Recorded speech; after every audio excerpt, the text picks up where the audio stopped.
Hi, my name is Mia, and I'm going to be giving an update on Zoe's case since our previous assessment. So, Zoe appears to be safe in her current foster parent, and I made this determination based off of both the caregiver behavior and Zoe's responses to this environment. So, her foster mother demonstrates significant protective capabilities, particularly by advocating for Zoe when unnecessary medication was suggested, and then also responding to Zoe's aggressive behaviors without violence and harsh discipline, and acts as a really strong role model for emotional regulation. Um, Zoe appears to be safe, but trust is still developing. But Zoe communicates that to her foster parent that it does not make sense that her brother was taken for her, showing some emotional vulnerability. So we're on the path to creating a really strong trust bond between this foster mom and Zoe. And so, to support ongoing safety, both Zoe and her foster mom would benefit greatly from individual psychological services.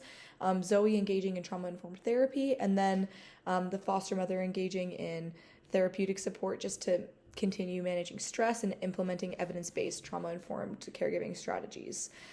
Further, since Zoe's initial assessment, Zoe has experienced some ongoing trauma, most notably the repeated separation from her younger brother.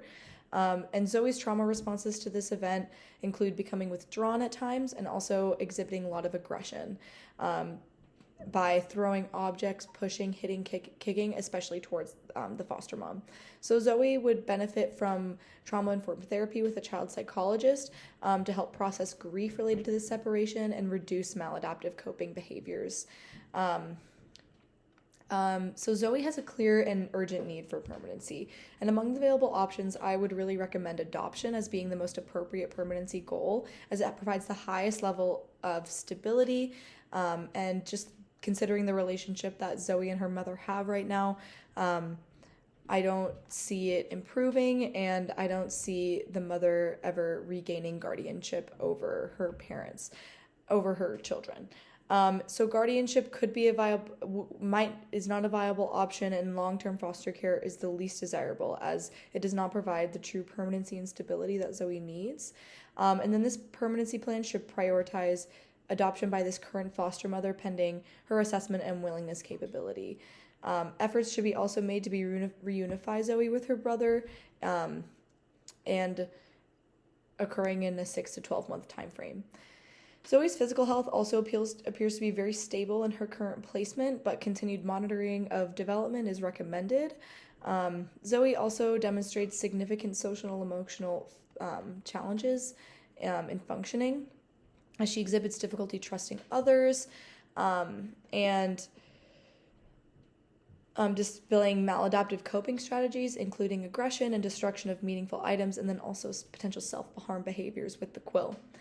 So Zoe should participate in regular trauma-informed therapy focused on attachment, emotional regulation, and self-esteem. Further, Zoe appears to be attending school regularly and functioning at an age-appropriate academic level and demonstrating strengths in reading, writing, and creative expression. No formal academic interventions are currently recommended, and continuing ongoing progress monitoring would be great. And then to end, Zoe is exhibiting significant mental and behavioral health challenges only related to her history of trauma.